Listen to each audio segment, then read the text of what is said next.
Welcome to McPlum, simple solutions served daily. Start by understanding the lens.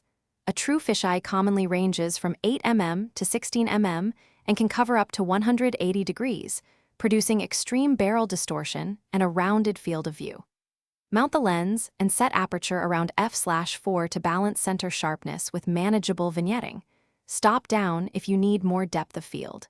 Choose a sturdy tripod if you need stable compositions, and check that your camera sensor is aligned with the optical axis to avoid unwanted tilt or skew in the circular image.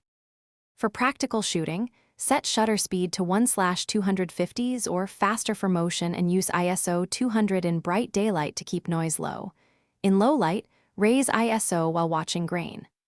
Position your main subject close to the lens, around 3.5 ft, to exaggerate perspective and create dramatic curvature.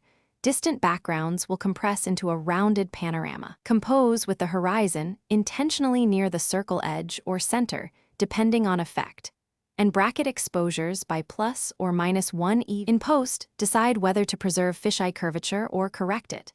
If you want a natural look, keep the barrel distortion and crop to a circular or 16:9 frame. If you prefer rectilinear output, apply fisheye dewarp or lens correction and experiment with a barrel correction around -50 to remove bulging.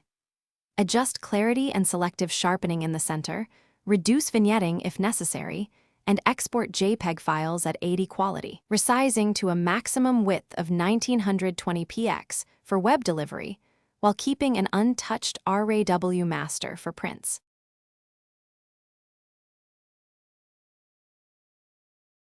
Thanks for watching. Stay juicy and subscribe.